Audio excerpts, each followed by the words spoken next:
Hello everyone, this is Emily and welcome back to Emily Essential, your source to all things Philippines. If you are new to my channel and you're interested on learning a bit more about the Philippines and their travel updates, please consider subscribing. I would greatly appreciate that. Today is June 23 here in the Philippines, and yesterday I shared this video with you guys, and that was my actual experience extending my stay here in the Philippines at Philippine Airlines, because I have decided to stay longer here to take care of a few things for my family. So please watch this video if somehow you might need to extend your ticket with Philippine Airlines. That is the way that you have to do it. So today what I want to look at is the One Health Pass, because my uncle also arrived here a couple of days ago from the United States, and he had to do One Health Pass, which is still a major requirement for everyone, regardless of age, regardless of where you are coming from or your vaccination status.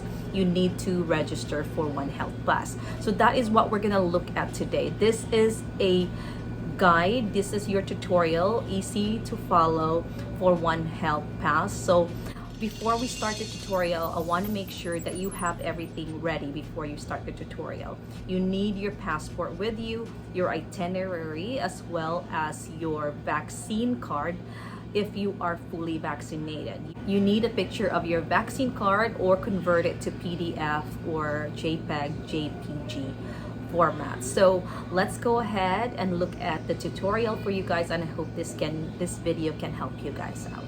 First thing first, because I want to make sure that you guys go directly to the One Health Pass website. That is onehealthpass.com.ph.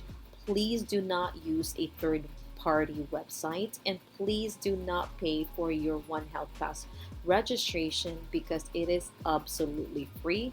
When you go to onehealthpass.com.ph, it will look like this, okay? And here is a warning here. And because I want to make sure that we are all on the same page in case you are not yet familiar with the protocol. So here, let us read it. Fully vaccinated international travelers bound to the Philippines are no longer required to undergo a facility-based quarantine and exempted from presenting pre-departure COVID-19 negative test result, RT-PCR or antigen, as per IATF Resolution number 168 that was effective May 30, 2022, only if below conditions are met. So you are exempted from pre-departure COVID-19 tests if you are fully vaccinated, foreign or Filipino national with booster shot for 18 years old and above. Also, if you are a foreign national, Filipino minors aged 12 to 17 years old who are fully vaccinated and accompanied by fully vaccinated with boosted parents or guardians. Also, next is foreign or Filipino minors aged below 12 years old, regardless of their vaccination status, who are accompanied by fully vaccinated with boosted parents and guardians. So when you get here, just go ahead and click OK. Now, before we start the tutorial and the registration, please make sure that you have your itinerary with you, as well as your passport and an image, a JPEG file, or a picture of your COVID-19 vaccination card with a booster if you are trying to come into the Philippines without needing an RT-PCR or an antigen test. Now, as always, people are always asking me which one do we use to register, the blue icon that says register or the yellow icon that says EDAS HDC. It does not matter which one you use, because both of them will take you to the same place. Let me show you what I'm talking about. You can click on the blue icon, register, okay, blue icon, and go ahead and click OK, and done and close, and it will take you to travel details. We go back here and you click on the yellow icon, EDAS HDC. It will take you to the same place. So to answer your question, it does not matter which one you use, okay? It will take you to the right place and you'll be able to register for free. So let's go ahead and just click on register. Click OK. and then done and close for the health advisory about the monkeypox, okay? And this is where it will take you your travel details, okay? So here we will start. If you see a red asterisk, it means that these are required and you will need to fill it out. You cannot leave it blank, or you cannot move forward to your registration. You need to do your registration no more than 72 hours from the date and time of your departures So let's start with the first question. When is your departure going to the Philippines? Please indicate the date of your departure. So just go ahead and click on this calendar here. Today we are using the United States as an example, okay? Today in the Philippines is June 22. Let's say you are departing for the Philippines June 24, okay, in a couple of days. You do that, you will not get an error that you are registering too early because it's less than 72 hours before your departure. But let me show you what I'm talking about. If you click that you are departing on June 26, you will then get this error that your registration is too early. Please come back and register within 72 hours prior to the date and time of your departure, okay? So you want to make sure that you register no more than 72 hours before your flight. So let's go back for the departure June 24. When are you arriving in the Philippines? Because you are leaving on the 24th from the United States, you will then be arriving in the Philippines June 26, okay? Select type port of entry in the Philippines. Most of us will be arriving in the airport, okay, at the airport. So go ahead and click on that. Airport of arrival, you go ahead and do a drop down here and just click whichever airport you may be arriving, okay?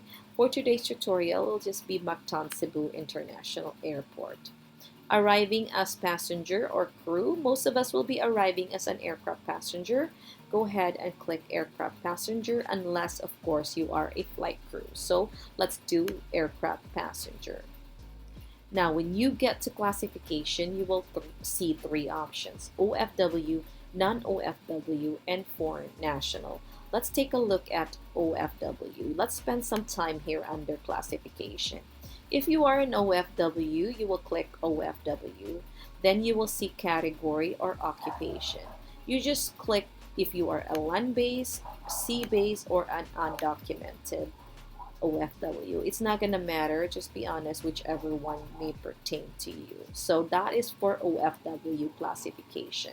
Now, if you are a non-OFW, then just click non-OFW and there are no other options. If you are a foreign national, the same thing here, just click foreign national, no other options that you need to answer. Now, I did get a question, Emily, I am a former Filipino, okay? Am I a non-OFW or am I a foreign national? It's not gonna matter whichever one you answer if you are a former Filipino. Foreign national or non-OFW will be just fine, okay? So answer either one. Have you been vaccinated for COVID-19? Okay, if you are a foreign national, you need to be fully vaccinated in order for you to enter the Philippines because only Filipino citizens can enter the Philippines without needing a full vaccination, and they also need to quarantine, okay? So now, because we are entering as a foreign national for today's tutorial, we're gonna say, yes, we are fully vaccinated.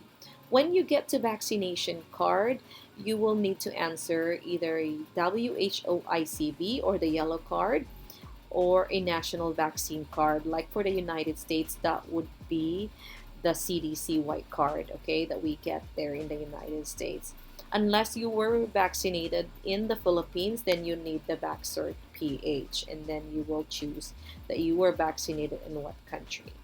For today's tutorial, we're just going to say that we are fully vaccinated from the United States. We are using our national vaccine card.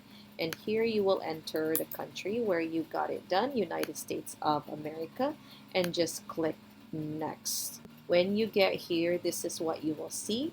One Health Pass registration platform. I did prepare a tutorial for you guys, and I want to make sure that you guys are fully aware that the names that I'm using are not real. So this is just for tutorial purposes, okay?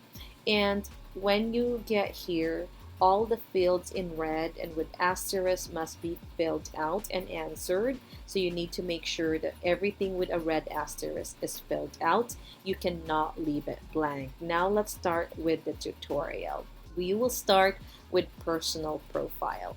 Last name is required, okay? Right here, anything with the red asterisk. Tonight we're just gonna use Andrews as our last name. First name is Jane. When you get to middle name and suffix, that is not needed because that has not have a red asterisk. So you can just go ahead and skip that and move to sex. For today's tutorial, Jane is female. And when you get to the birth date right here, you can go ahead and click the calendar, or you can go ahead and type it yourself, and the age will automatically appear. Let's say that you were born in 2001. That age will go ahead and change to 21. So for today's tutorial, we are using June 1, 2000, and the age is 22. Civil status is required. You do a drop down here. Single, married, widow, divorced, annulled, or separated. We'll go ahead and say Jane is single. When you get to nationality, just do a drop down here and all the countries are listed here, or the nationality. If you are from the United States of America, you will not see it under the United States of America. You will see it as an American, okay? Occupation, this is new right here. It used to be here in the bottom, and it used to be asked as an occupation. You would need to enter an occupation there. Now there's actually a drop down.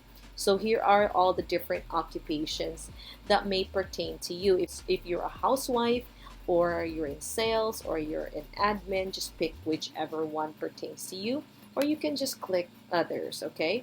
Today we're just gonna say that James works in sales, okay? Now this is where you need your passport number. Go ahead and enter your passport number. This is just an example. This is also new. Now you have an option to enter either one, wherever country you may be coming from, whichever phone number you may have. So if you want to use the Philippines, you would use the country code 63. And if you're coming from the United States, you would use the country code 1, and then you would enter your contact number here. So if you want to use your contact number in the United States, 408-555-1212, that's just an example.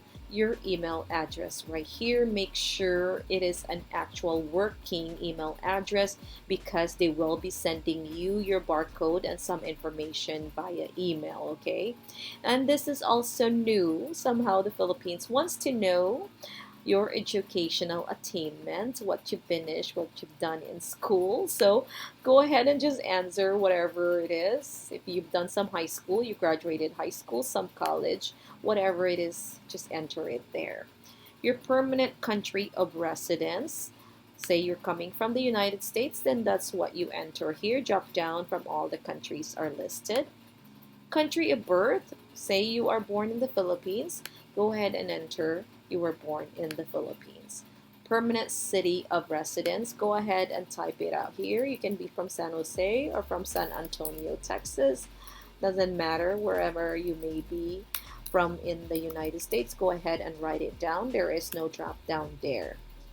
Here, when you get to residence details, destination upon arrival in the Philippines. This is also new here. Now you just go ahead and if you're entering residence or you're arriving in the hotel, you would enter your hotel address, but most of us will probably be arriving in our residence.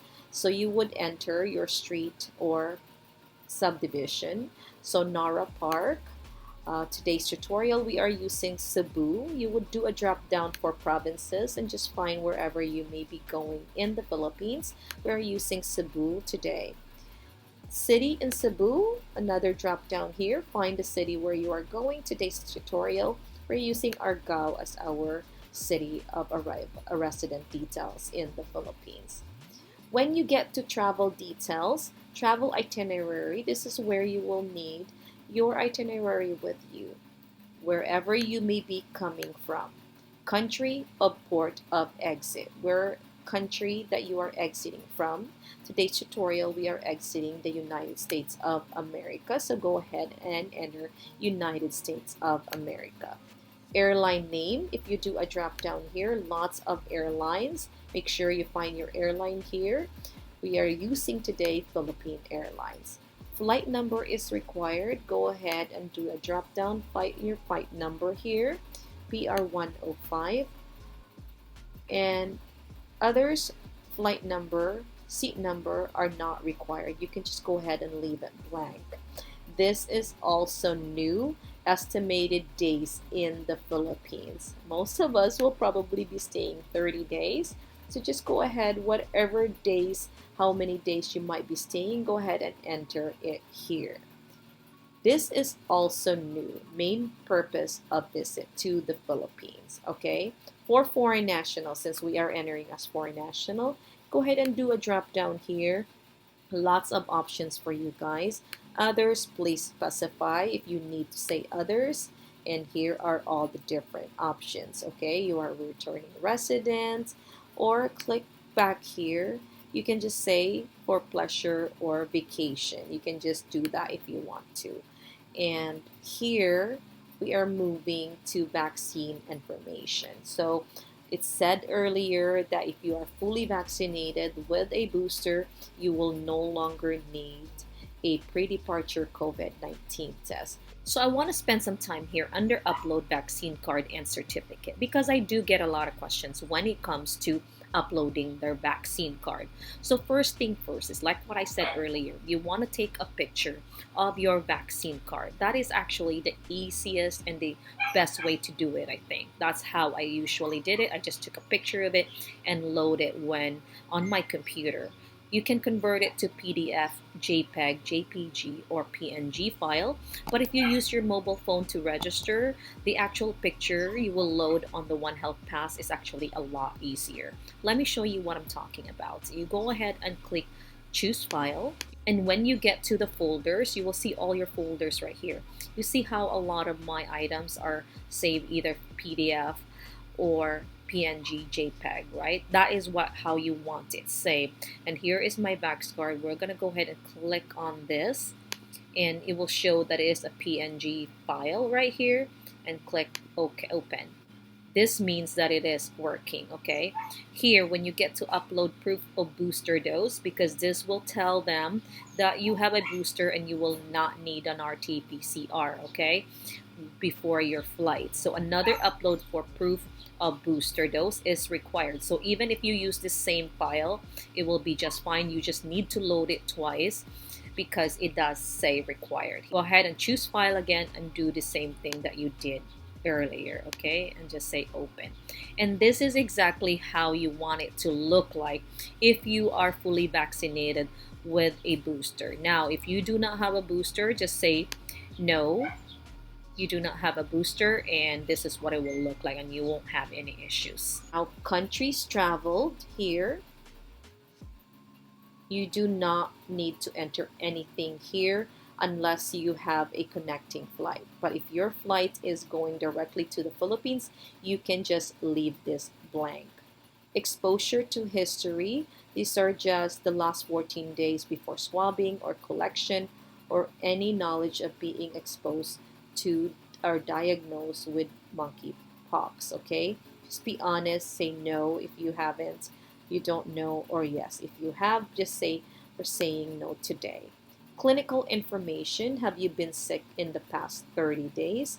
And just be honest here, you can say yes or you can. If you say yes, it will ask you for the symptoms that you had, okay? If you say no, just go ahead and move to comorbidities. Do you have any comorbidities? This is also new here, but you can say yes or no. If you have it, you can list it. If you don't want to, you can say no. It's up to you guys. Let's go ahead and look at the data privacy affidavit of undertaking. Once you read that, you can go ahead and click this little box right here. You need to click this in order for you to move forward, that you attest that all information stated on this application are true and correct based on your personal knowledge. I am fully aware that I can be subject to criminal liability, okay? This is why I am not going to send this application through, but I will show you exactly what it will look like because my uncle just did it a couple of days ago when he left the United States. When you get to CAPTCHA security, you want to enter everything that you're seeing here as you see it, okay? 446 PHG, okay? If it's an uppercase, you need to enter uppercase. If it's lowercase, you need to enter as you see it. And then when you get done, make sure the box is clicked here. You entered your CAPTCHA security and you hit this green button, submit. But like I said, this information here are all not real, so I will not send it through, okay? But let me show you what it looks like, what you will get in your email, and what your barcode will look like. That way you will have an idea of exactly what you are getting after you hit submit. Once you press submit, you will then see a barcode that looks like this and it will say valid for boarding. What you want to do is take a screenshot of it. It will show the date of your registration. This was from my uncle's when he left the United States. It will show your name and where you are arriving in the Philippines and your status coming in if you are a foreign national, a dual citizen. Okay, so take a screenshot of it and then you will also get this in your email. The barcode could look like this or it could also look like this one. It will still say valid for boarding. Go ahead and take a screenshot. If you get it in your email, you can print it if you want, but either one will be accepted for your check-in and your arrival in the Philippines.